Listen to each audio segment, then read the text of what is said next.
안녕하세요. 예, 반갑습니다. 저는 도심 속 역사 투어 가이드를 맡고 있는 유성환이고요.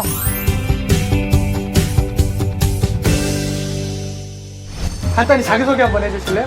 강서사업부 여의도 지점에서 근무하고 있는 이진희 총무입니다. 저는 강서사업부 김포 지점에서 근무 중인 김보경 총무입니다. 근데 혹시 두 분은 어떤 관계세요? 저희는 입사 동기. 아하, 입사 동기. 그 끈끈하다는. 나이는 제가 2살 언니입니다. 언니시고. 동생 같은 언니예요. 동생 같은 언니. 귀여움이 많이 나오는. 서로 많이 의지하면서 친하게 지내는 언니 동생 사이입니다. 아이, 좋습니다. 용인에 와 있는데 어떻게 용인 혹시 와본 적 있으세요? 에버랜드.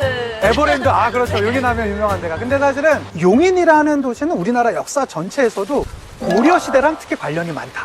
우리 오늘은 어디를 갈 거냐면 용인의 대표적인 그 역사 유적지죠.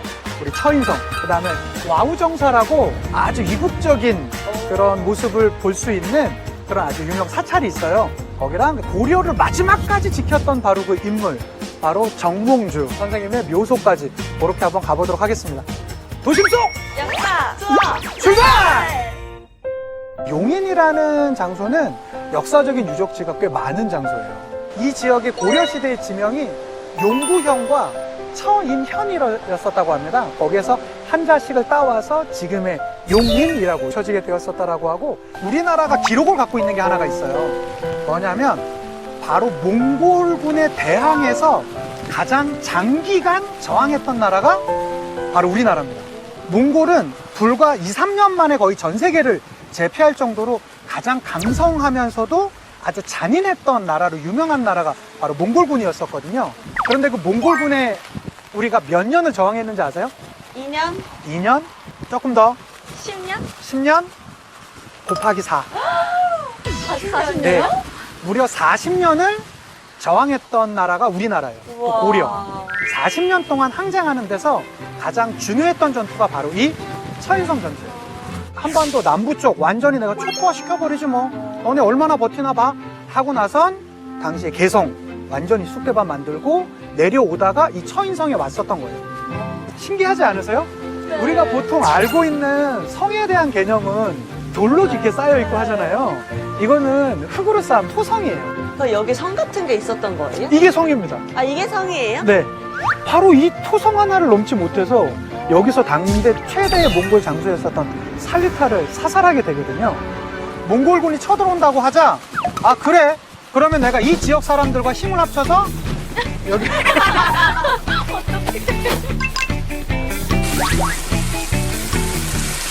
갑작스러운 폭우 관계로 실내로 이동했습니다. 이 처인성이라는 장소 자체가 용인에서 또 우리나라에서 되게 중요한 역사적 장소다 보니까 여기는 역사 교육관이 따로 있어요.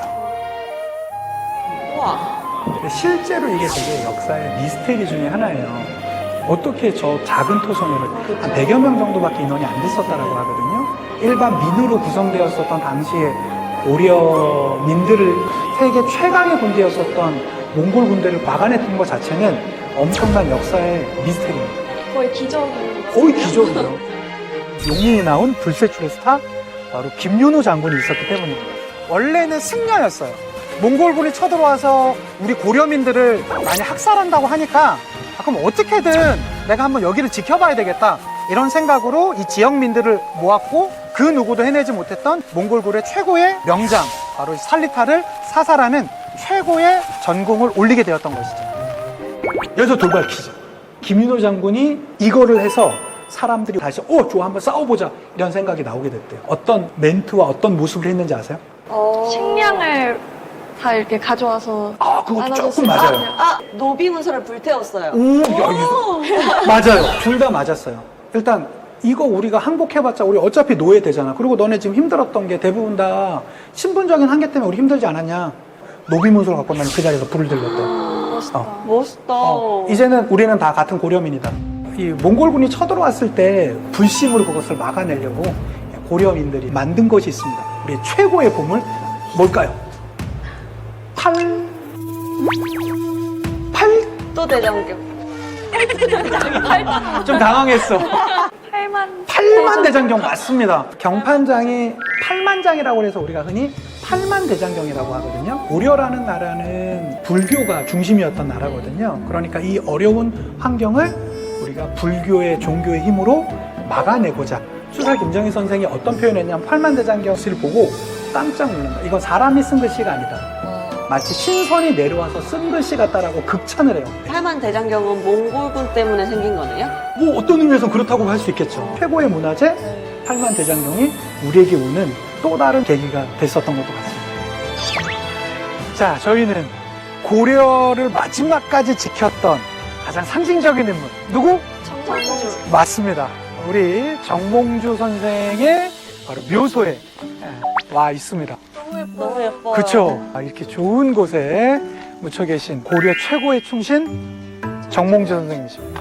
정몽주 선생을 죽인 인물이 누구죠? 태조 이성계의 5번째 아들 이방원? 맞습니다. 실제로 이성계가 중심이 되어서 저쪽 요동 정벌을 하러 갔다가 군대를 돌립니다. 위화도라는 섬에서 돌렸다 그래서 위화도 회군이라고 하거든요. 그가 고려를 와서 실권을 장악하죠.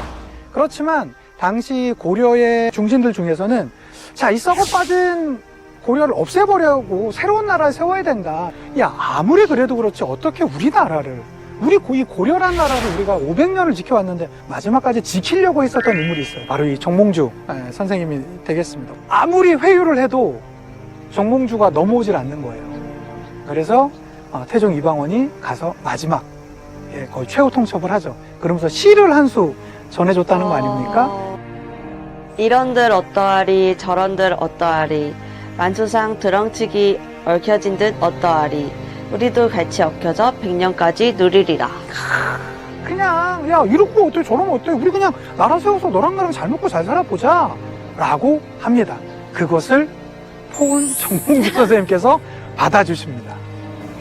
이 몸이 죽고 죽어 100번 고쳐 죽어 백골이 진토되어 넋이라도 있고 없고 임양한 일편단심이야 가실 줄이 있으랴. 내가 100번을 고쳐 죽어도 내 마음은 변하지 않을 것이다. 그렇게 하고 나서 집으로 돌아오던 길에 이방원은 자신의 밑에 수하들을 보내서 정몽주 선생을 죽이게 합니다. 이것이 그 유명한 선주교죠. 돌아가시고 나서 그 자리에서 대나무가 잘 올랐대요. 대나무라는 거는 어떤 상징성이 있냐면 휘어지더라도 꺾이진 않는다. 그래서 지조를 상징하거든요. 이게 근데 그냥 나온 게 아닌 거 아세요? 왜 그러냐면 바로 어머니의 교육이 있었습니다. 우리가 한 번쯤은 많이 들어봤죠. 까마귀 있는 곳에 백로야 가지 마라 뭐 이런 말 항상 많이 들어봤잖아요. 내 아들의 그 절개를 너 지켜야지.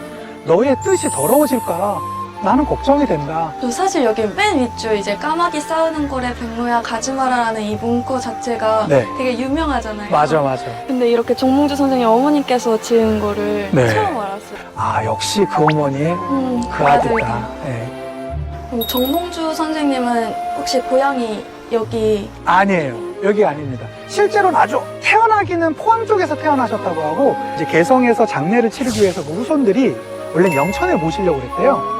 그런데 영천으로 가던 길에 그 기가 떨어진 거야.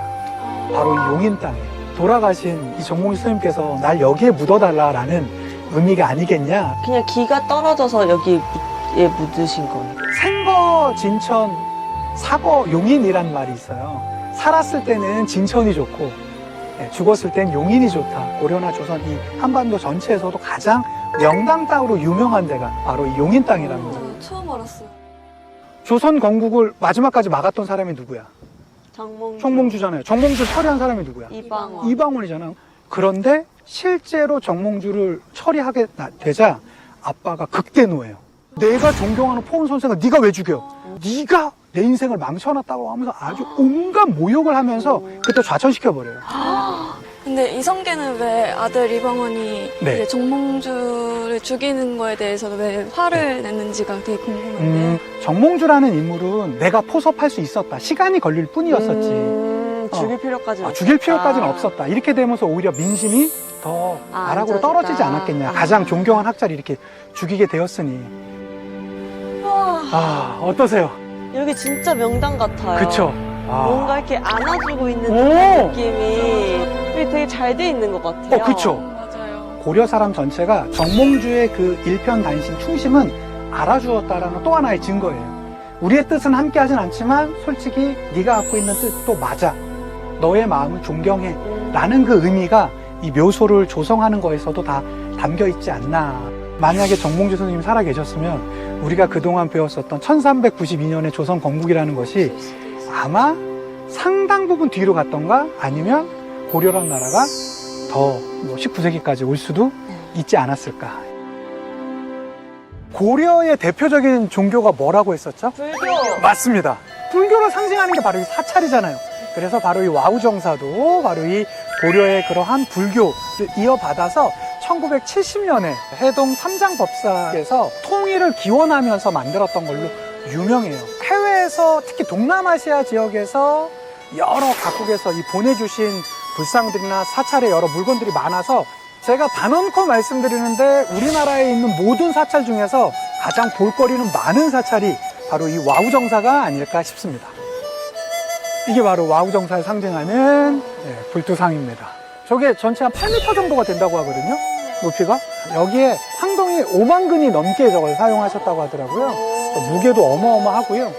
두상이 산세랑 되게 잘 어울리는 것 같아요. 맞아요. 뒤에가 있는 데가 연화산인데요. 거기에 48개의 봉우리가 있대요. 그래서 이거는 하늘에서 이렇게 바라보면 훨씬 더 아름답고 그 조함이나 상징성이 더 잘 보인다고 하더라고요. 여기 요 공간 안에 탑이 몇 개 있는지 한번 보실래요? 8? 맞아. 우리 나라 전체를 말하는 게 팔도광산이잖아요. 이 탑을 쌓은 것이 전국 각지에 팔도에서 돌을 갖고 왔었다고 하고요. 해외 각지에서 또 각 나라에서 돌을 갖고 와서 우리나라의 화합과 통일을 기원하면서 이 8개의 탑을 만들었다고 해요. 우리나라에서는 흔히 구경하기 되게 힘든 탑의 모습들이에요.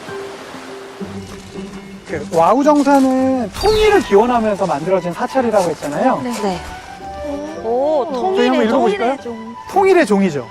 통일을 기원하면서 이 종을 만들었고 그 88 올림픽 개막전 때 오. 원래 이 종을 갖고 가고 싶었는데 이 사찰에서 그거는 안 된대요. 이동이 너무 힘드니까. 그래서 이 종 치는 것을 위성으로 해서 88 서울 올림픽 때도 통일을 기원하면서 이 종소리가 전 세계에 퍼지기도 했었다. 너무 동남아 느낌이 물씬 나죠. 태국 여행지 온 느낌. 오! 태국이 우리나라랑 관련이 있는 것 중에 하나가 바로 6.25 전쟁 당시에 우리나라를 지원해줬던 16개국 중에 하나예요. 와우정사가 개원한다라고 했을 때 실제로 태국 왕실에서 이 불상을 기증했다라고 하고요. 태국에서 우리나라를 지원해주셨던 군인 중에서 133분이 돌아가셨답니다. 그래서 그분들의 극락 왕생을 기리는 차원에서 기증해준 거예요. 그런 점에서 참 좀 의미가 있는. 지금 이제 보실 때가 와우정사의 가장 핵심적인 공간. 오. 어마어마하죠? 전 세계 나무로 만든 와불 중에 가장 큰 와불이에요. 그래서 기네스북에 올라있는 바로 그 불상입니다. 인도네시아산 향나무로 만든 거예요. 전 세계에서 가장 큰 나무로 만든 와불상이 되겠습니다. 대단하죠? 길이가 무려 맞아요. 12m. 높이가 한 3m 정도 되면 실제 향나무는 어마어마하게 컸겠죠? 되게 느낌이 성당 느낌이 많이 나요. 아, 저기 스테인드 글라스가요? 네. 맞습니다. 연꽃은 불교를 상징하잖아요. 저렇게 생유리, 우리가 흔히 스테인드 글라스라고 하는데, 스테인드 글라스는 중세 유럽에서 쓰였던 고딕 양식이 바로 저 스테인드 글라스, 생유리를 썼었어요. 종교 간의 화합도 같이 저 장면에서 우리가 좀 엿볼 수 있지 않나 싶습니다. 이 실제로 와우정사에는 기네스북에 오른 게 3개나 있대요. 예, 나무로 만든 와불상이 있고, 그 다음에 고행상, 부처님께서 고행을 이겨내셨던 그 상이 있고, 에메랄드 부처상이 있습니다.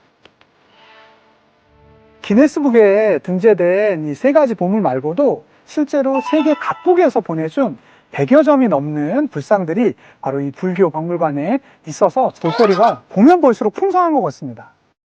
오늘 너무 재밌었고요. 이제 용인하면 에버랜드 아니라 이제 고려 많이 생각날 것 같고 뭔가 이렇게 다니면서 배웠던 점이 많은 것 같아요. 그래서 뭔가 되게 되돌아보게 되고 오늘 왔었던 장소를 다 가족들이랑 한 번씩 더 와보고 싶은 것 같아요. 사실 용인에 대해서는 역사적으로 뭐 깊다 이런 생각을 한 번도 못 해봤었는데 오늘 이 경험을 통해 가지고 많은 역사를 배울 수도 있었고, 사실 저희 아버지가 저를 워낙 좋아하셔가지고 이제 약간 이색적인 분위기 많이 느끼게 해드리고 싶어서 오늘 갔던 코스대로 한번 모시고 오고 싶다는 생각을 했습니다.